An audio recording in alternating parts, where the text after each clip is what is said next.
Hello everyone, my name is Mara, and today's case is about 8-year-old Nicole Morin, who went missing from Etobicoke, Ontario, Canada in July of 1985. And just a quick reminder before I get started, that I always try to do the best research and get the most accurate information I can for every single case that I cover. But with that being said, let's go ahead and get into today's case. Nicole Louise Morin was born on April 1st of 1977 to her dad, Arthur Art Morin, and her mom, Jeanette Morin. They got married in 1965, 12 years before Nicole was born. Nicole was said to be a happy and friendly child. In July of 1985, Nicole was living with her mom, Jeanette, on the 20th floor penthouse in the Etobicoke borough of Toronto, Ontario, Canada, and her dad was living in Mississauga. At this time, Nicole was out of school for the summer from the Wellsworth Junior School, where she had just finished 3rd grade. And Jeanette ran a daycare group out of their apartment. So on the morning of July 30th of 1985, she was busy watching the young children that attended this group. At around 10:30 a.m., Nicole went down to check the mail in the lobby. When she returned back to their apartment, she began to get ready for a swim date that her and her friend had planned. The swimming pool was located in the building that Nicole lived in. Then Nicole's friend buzzed the apartment, and Nicole said that she would be right down and that she was going to meet her in the lobby. She left their apartment at about 11 a.m., wearing a peach-colored one-piece bathing suit, green hairband, and red canvas shoes. She carried a plastic bag containing a white t-shirt, green and white shorts, suntan lotion, hairbrush, a peach-colored blanket, and a purple beach towel. After about 15 minutes passed, her friend buzzed the apartment again, wondering why Nicole had not met her in the lobby yet. Jeanette said that she assumed that Nicole had just went ahead and went to the pool, or maybe that she was playing with some other kids in the building.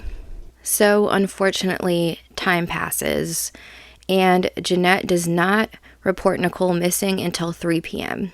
But as soon as the police arrived, they set up roadblocks around the building and sent vehicles with a public address system to alert the neighborhood of Nicole's description. There was 429 units in their complex, and police went to each one and knocked, and even if somebody did not answer, they went in. There was a woman that lived there and said that she had seen Nicole once police showed her a picture. This made the police believe that Nicole had went down the elevator and entered the lobby at some point. But from there was no more evidence about what happened to Nicole. The next day, additional Toronto Police Service officers were brought in, consisting of horsemen, marine units, helicopters, and foot patrols. They began combing the area near the apartment building. Tracking dogs were also brought in to explore the building's underground garages, utility rooms, storage units, and sump pump rooms. A neighbor had brought up to authorities that they had seen an unidentified blonde woman holding a notebook on the same floor that Nicole lived on about 45 minutes before she disappeared. But this woman has never been identified, and no one has ever come forward.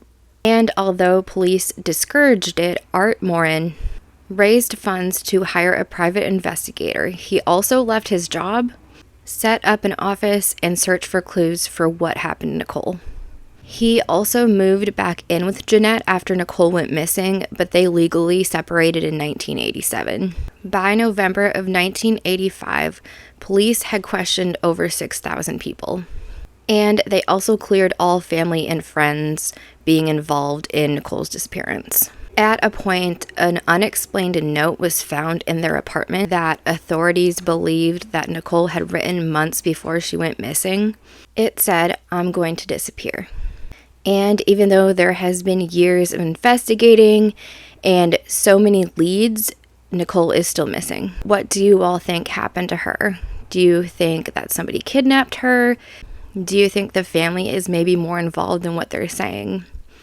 But thank you all so much for watching today's video. I hope you'll comment, subscribe, and I will see you all next time. Bye.